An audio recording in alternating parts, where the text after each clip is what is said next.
अनंत कोटि दंडवत सतगुरुदेव को।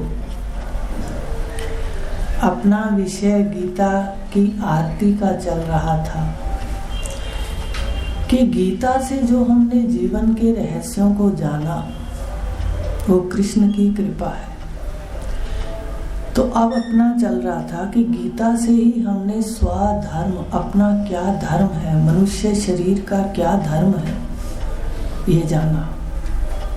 और ये भी जाना कि हमें दूसरे के साथ कैसा व्यवहार करना है, पर धर्म। ये गीता से जाना। और आत्म स्वरूप, मैं आत्म स्वरूप हूँ, ब्रह्म हूँ। आत्म स्वरूप का मतलब ये है सिर्फ आत्मा को जान लेना कि मैं आत्मा हूँ, साक्षी हूँ। ये पूर्ण ज्ञान नहीं है। पूर्ण ज्ञान है कि आत्मा ब्रह्म है, ये जानना है। और आत्मा ब्रह्म है ये जानने के लिए कर्म से भी नहीं जाना जा सकता और उपासना से भी हम नहीं जान सकते। केवल कर्म के अंदर क्या होता है? कर्म होता है कि हम कोई भी कर्म करते हैं, उसमें हम जो छोटे कर्म है या हमारी नजर के अंदर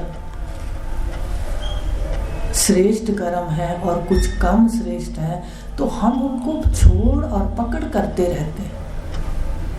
धर्म के रास्ते जाते हैं तो धर्म के जितने भी कर्म हैं उनकी और हमारी जिज्ञासा और प्रेम हो जाता है, और जो अधर्म के कर्म हैं उनको छोड़ते जाते हैं। देखते जाइए, ये जो स्वरूप का ज्ञान है, ये इसमें द्वंद्व नहीं है, द्वैत नहीं है।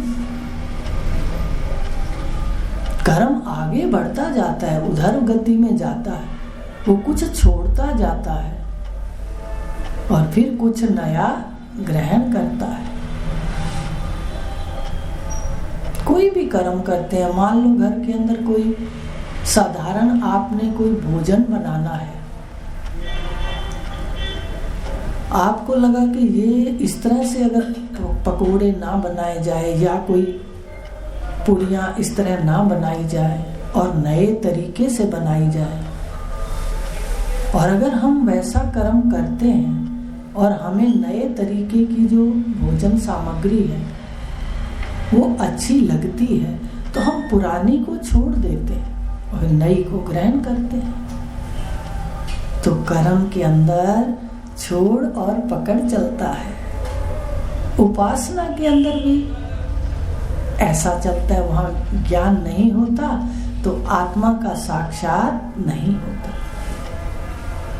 वहां भी शुभ कर्म बनते हैं, जिसके प्रति समर्पित होते हैं, इष्ट के प्रति सुंदर कर्म बनते हैं, बुराइयां छोड़ते जाते हैं, अच्छाइयां ग्रहण करते जाते हैं। तो वहां भी छोड़ और पकड़ चलता है, दो चलते हैं, द्वैत चलता है। पर ध्यान देना, मैं आत्मा हूं, आत्मा ब्रह्म है, इसमें छोड़ना कुछ नहीं है। आत्मा जैसा है वो तो अज्ञान में भी वैसा ही है। आप अगर साक्षी हो, आप अगर इंद्रियों के दृष्टा हो, मन के दृष्टा हो, तो जो अज्ञानी है वो भी दृष्टा ही है। वहां छोड़ना कुछ नहीं पड़ता, बस आपको जानना पड़ता है कि जो सृष्टि चल रही है ये क्या है, मैं कौन हूं। यहाँ केवल एक बात है, यहाँ केवल जैसे जानोगे अपने स्वरूप को जो पहले से ही था।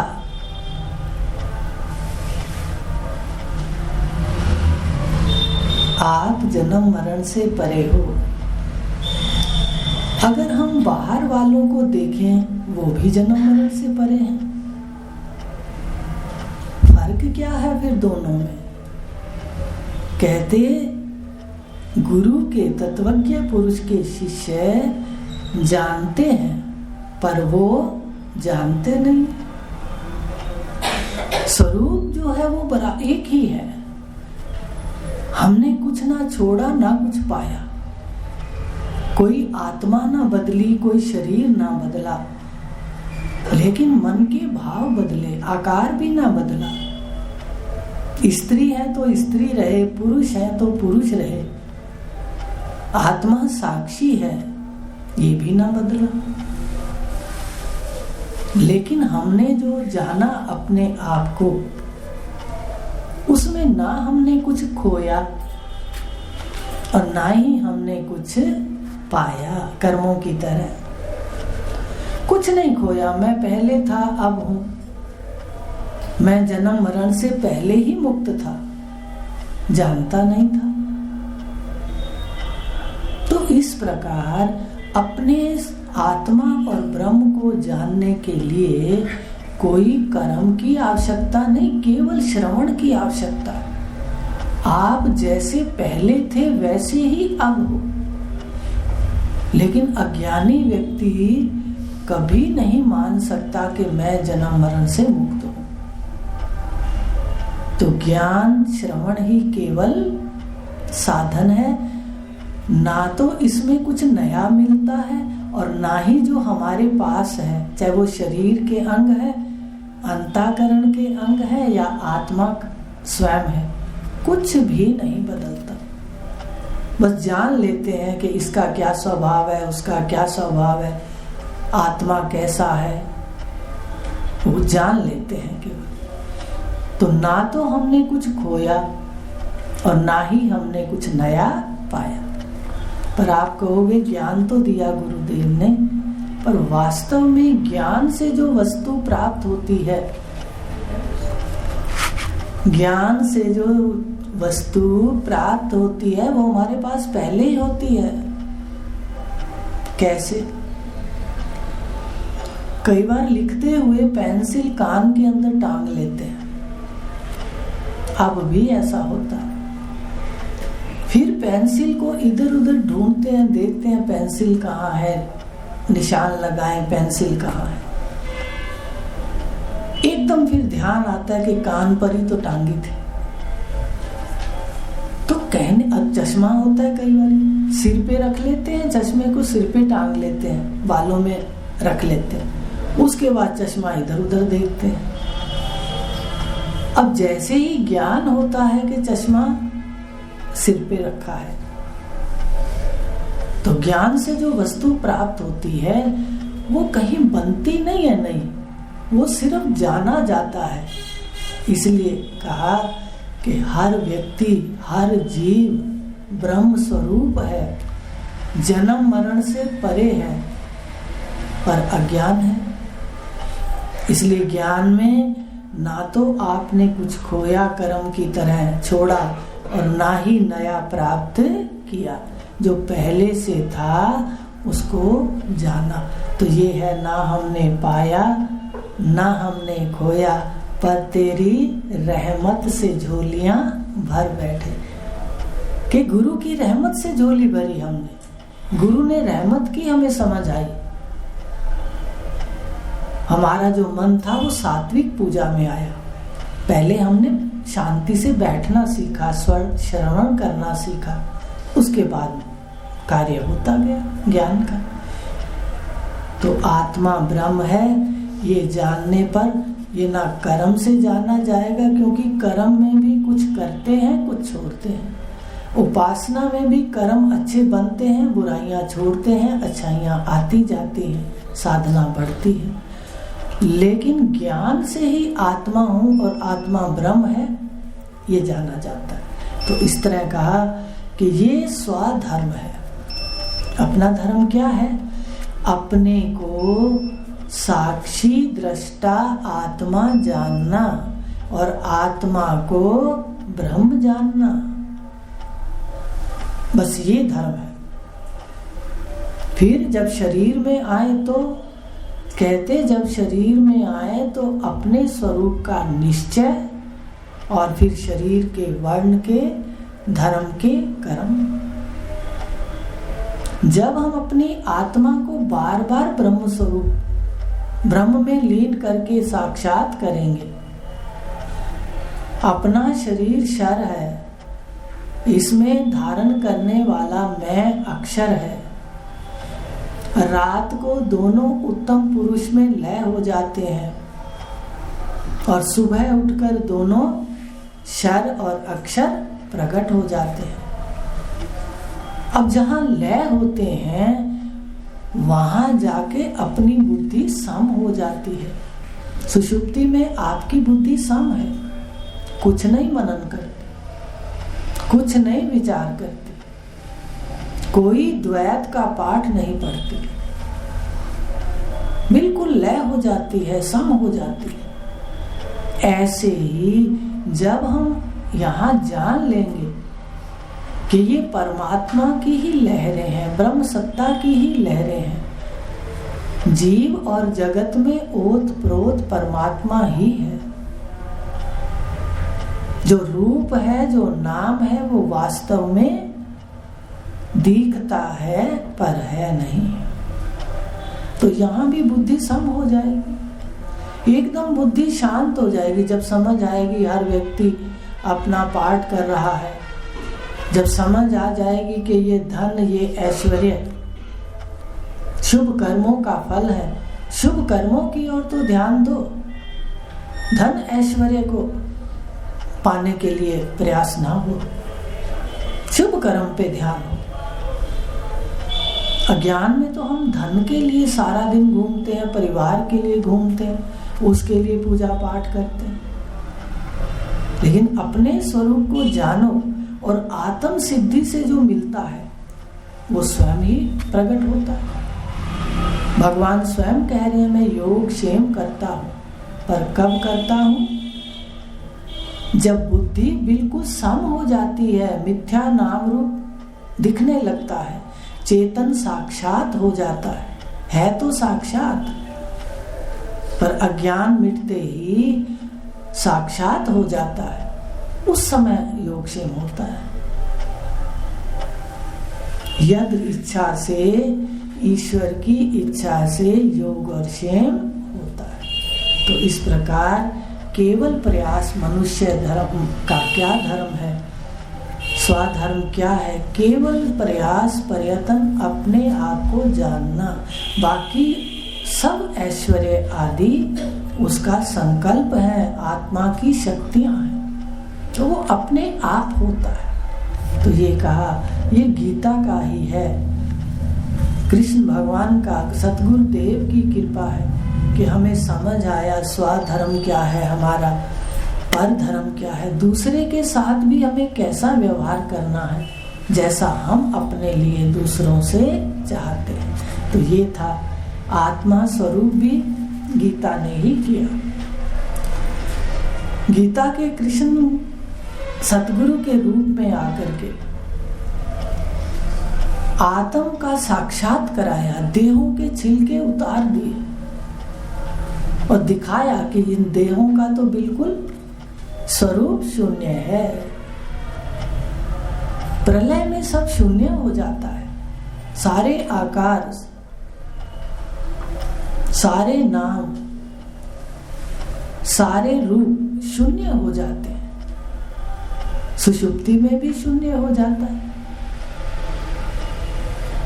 तो कहा ये जितना, इसके लिए एक बात बड़ी सुंदर हमारी बहन ने बताई थी, सत्संगी बहन ने। वो कहती कि एक स्त्री सब्जी लेने गई और पत्ता गोभी लाई, तो सास थी, वो बहू के लिए सब्जी लाती है ना, सास का काम होता है बाहर की सब्जी लाना या कोई काम करना। तो उसने सोचा काम बहुत होता है, चलो मैं सब्जी छीलती जाती हूँ रास्ते में, भाई उसको छील के पकड़ा दूंगी तो काम निपट जाएगा। तो रास्ते में उसने छीलना शुरू किया, फिर देखा और छिलका है, ऐसी छीलती गई। जब घर पहुंची तो उसके हाथ में एक डंडी थी, तो बहू से कहने लगी कि बेटे आज मैं सब्जी तो लाई, पर सब्जी छील ली तो सब्जी में से निकला ही कुछ नहीं। कहते रब ऐसी सब्जियां, ऐसी चीजें क्यों बनाता है कि भाई जो है ही नहीं, रब ऐसी चीजें क्यों बनाता है कि छीलती गई तो बीच में कुछ है ही नहीं, वो एक डंडी सी हाथ आ गई ना। तो अज्ञान की बात कर रहे कि इसी तरह ये जगत है, हम इसमें कितना मोहित होते हैं। पर सतगुरुदेव कहते हैं अगर इनकी एक एक परत उतारते जाओगे तो इसका कुछ भी बाद में नहीं बचता है। जगत पत्ता गोभी की तरह, आप भी देखते होंगे कि उसके पत्ते उतारते जाओ, पत्ते उतारते जाओ, वो तो आखिर में कुछ ही नहीं। तो ये जगत का स्वरूप है। तो बताया कि ये पर धर्म भी हमारा क्या है कि इसको मिथ्या समझ लें तो हम किसी के साथ भी फिर अनर्थ नहीं करेंगे। तो ये कहा आत्म स्वरूप किया, पर धर्म जताया, आत्म स्वरूप का साक्षात कराया, जगत की साक्षात्कार इसका कराया। अभी बताया कि इसमें से कुछ नहीं निकलता। भगवान अपनी भाषा में कह रहे हैं मता परतरम ना अन्यत किंचित अस्ति धनंजया। हे धनंजय, इस जगत में मेरे सिवाय और दूसरा कुछ है ही नहीं। पत्ता गोभी की तरह ये दिखता है पर कुछ इसमें है नहीं। तो ये कहा गीता की कृपा से ये गुरुदेव ने बताया। और इसमें जब हमारी बुद्धि स्वरूप में, अपने स्वरूप आत्मा ब्रह्म में स्थित होकर के एकदम अखंड स्थिति हमारे चित्त की हो जाएगी। गीता में भगवान ने कहा ऐसा चित्त हो जाएगा जैसे वायु आने पर भी चित्त हिले ना, बाहर के हालात में भी चित्त ना हिले। ऐसी अकंप धारणा, ऐसी स्थिति के अंदर ये धारणा पहले अकंप होगी फिर बुद्धि छूटेगी। ऐसी स्थिति के अंदर जब बुद्धि सम है, निश्चय दृढ़ है, सर्वत्र सर्वम, आत्मा सर्वम, ब्रह्म सर्वम, ये ज्ञान है। मैं आत्मा हूं, ये अधूरा ज्ञान है। और इसका जब साक्षात होगा तो योगक्षेम अपने आप होगा। फिर आपका संकल्प उठेगा, शुभ संकल्प उठा और ईश्वर क्या करता है, वो आकर के उसकी निर्वाह करता है, उसका पूर्ण भी वही करता है आपके काम। तो ये कहा स्वधर्म और परधर्म लखाया, आत्म स्वरूप किया, योग क्षेम करे कहना, कर्म अकर्म हुआ। इस स्थिति में जब आपको द्वैत दिखता ही नहीं, दिखने का मतलब ये नहीं कि सामने कोई स्त्री आएगी तो आपको दिखेगी नहीं। भाई पांच भूत के जितने भी आकार हैं वो दिखेंगे तो सही, पर ये स्त्री है, ये भ्रम है। आकार भ्रम है, आकार का निश्चय भ्रम है। पंचभूतों का एक प्रकृति का पुतला है, ये सत्य है। और भरा इसमें कौन है, माया सहित चेतन, आप ही भरा हुआ है, आंखों में बैठा है। तो ये जो आकार है, ये जो व्यवहार है, ये दिखेगा तो सही, पर इसका भ्रम, इसकी सत्यता समाप्त हो जाए कि ये सत्य है। दिखेगा सब कुछ, स्त्री आ रही है, फिर आप माँ भी पाठ में देखोगे, बहन भी देखोगे। ब्रह्मज्ञानी ये थोड़ा होता है कि वो पागल हो जाता है, उसको ये नहीं पता कि मेरी बहन है कि भाई है। पाठ के अंदर वो सब देखेगा, पर उसको पता है आकार का भ्रम समाप्त हो जाता है। भ्रम सत्य का है कि आकार सत्य है, ये भ्रम खत्म हो जाएगा, मिथ्या होने का समझ आ जाएगी। तो इस प्रकार ये जो मिथ्या है इसका निश्चय हो जाएगा। दिखेगा तो सही, भेद भी दिखेगा। भाई अपना जो धन है वो हर कोई अपनी संतान उस हिसाब से देगा ना। ये थोड़ी कहेगा कि अब मैं ब्रह्म ज्ञानी हो गया, बैंक पढ़े हैं, कोई मर्जी ले जाए। ऐसा नहीं है। वर्ण धर्म का मतलब है जो आपका पार्ट है वो आप ही करते जाओगे, समाज के अनुसार अपने नियम निभाओगे, शंकाओं को खत्म कर दोगे, भ्रम को खत्म कर दोगे कि ये सत्य है, ये भ्रम है। भेद तो रहेगा, व्यवहार तो रहेगा, पर भ्रांति सत्य बुद्धि खत्म हो जाएगी। सत्य बुद्धि खत्म होते ही क्या होगा? कर्म अकर्म हुआ। जो आप कर्म करोगे फिर वो कर्म नहीं बनेंगे, वो अकर्म माने वो क्रिया होगी, अकर्म होगा। आज तो हम कोई क्रिया करते हैं तो कर्म बन जाता है, फिर कर्म जो करेंगे वो क्रिया रूप में होंगे और अकर्म रूप से रहेंगे। अकर्म का मतलब क्या होता है? अकर्म का मतलब होता है कि कर्म तो करता है पर उसके कर्म अहंकार से रहित होते हैं, इसलिए कर्म बनते नहीं हैं। आज इतना लेंगे। कर्म अकर्म जब होते हैं जब स्वरूप में स्थिति सर्वम ब्रह्म में, सिर्फ आत्मा में नहीं, देखो अकंप धारणा एकदम दृढ़ निश्चय हो। योग क्षेम भी भगवान करेंगे। कृष्ण का मतलब क्या है? सहस्त्र शीर्षा पुरखा, जो विराट रूप है 11वें अध्याय के अंदर रहस्य युक्त ज्ञान है। धीरे धीरे समझ आएगा, पर इतना तो जरूर आएगा कि कर्म और उपासना से आत्मा ब्रह्म का ज्ञान नहीं होगा। वहां तो कर्मों का छोड़ और पकड़ चलता रहता है, लेकिन यहाँ पर छोड़ पकड़ है ही नहीं। आत्मा को ग्रहण किया आपने, कुछ छोड़ा और फिर कुछ और मिला। ना खोया था ना पाया था, पर गुरु की रहमत से झोली भर बैठे। खोया पाया कुछ नहीं, पर ज्ञान जो गुरु ने दिया उसकी तो प्रशंसा होनी चाहिए ना। तो ये था, अकर्म हो जाते, वहां आकर हमारे कर्म नहीं बनेंगे, कर्म अकर्म हो जाएंगे। तो इसलिए अपनी साधना में लगाओ मन, निरीक्षण में मन लगाओ, सुनो निरीक्षण करो, सुनो निरीक्षण करो, बस। और स्थितियां अपने आप आएंगी। ठीक है, कल आगे लेंगे। ओम पूर्णमदः पूर्ण